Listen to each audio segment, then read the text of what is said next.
Hello and welcome to another Bad Comic Review. This time we're looking at the Man of Steel issue 2 of 6 from 2018. This is by Brian Michael Bendis with art by Doc Shaner on pages 1 through 13, Jay Fabok on 14 and 15, and Steve Rude on 16 through 24. There are distinct differences in the art styles, so it is pretty noticeable, but overall pretty good. It was nice to see Steve Rude's style because he's got a very distinct style and I really like it a lot. It's very clean in my opinion, so it was nice to see him on a mainstream DC book. Now we start off in the Milky Way in the Galactic Center in the past, where Lord Gandello is talking to Appa Ali Apsa, who is a Guardian of the Universe from the Green Lantern Corps, and they are having a discussion about what happened to Krypton, because planets just don't explode. And of course, Gandello has some suspicions that Rogol had something to do with it, but the suggestion by the Guardian of the Universe is, do you really want him coming looking because you're asking questions? And Rogol is thought to be gone, possibly killed in the blast, and they just kind of ignore that. You know, they look the other way. It's kind of a colluded effort to just ignore what happened to Krypton, much like the Rhineland being annexed, and hope for the best. Well, in the modern era, Superman has to take down a giant robot monkey, and he has a very brief exchange with Green Lantern, but he doesn't say anything about John and Lois being gone. There's talk at the Daily Planet about them being gone, but nobody really gets too involved. So in the meantime, Superman's kind of just doing his normal routine and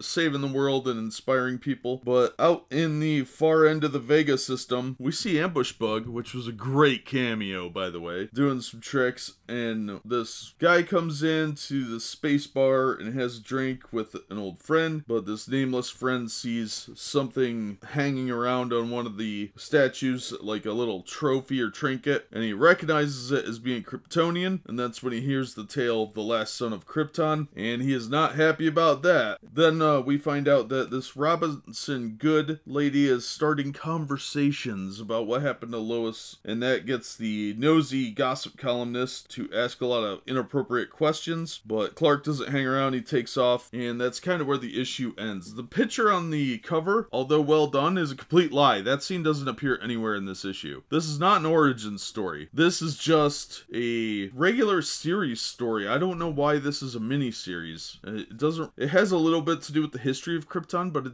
it's not an origin story. If this is meant to play to the audience that bought the 1980s miniseries that really relaunched Superman, then it's very poorly executed, because this has nothing to do with his origin. It's just sort of a miniseries named after a classic miniseries for the sake of getting you to buy a weekly $4 book. Now, it is well done. I was pretty happy with it. It's a lot wordier than I would care for, but that's Bendis' style. So I thought this issue was good. It made me want to read the next issue so that I find out what happened to Lois and John, but it's not an origin story, and they imply it is by the cover, and that's incredibly deceptive. So I would recommend the issue, but because it is a weekly series, I'm really annoyed that they tried to make it look like it's an origin story when it has nothing to do with that. I would recommend this. I just feel a little cheated that they tried to trick me like that. But that'll do it for this one. As always, thank you so much for listening and supporting the channel. If you liked the video, hit the thumbs up, consider subscribing so you don't miss a future episode. And if you want to support the channel, Patreon link is in the description or on the About page. And we hope to see you on the next one.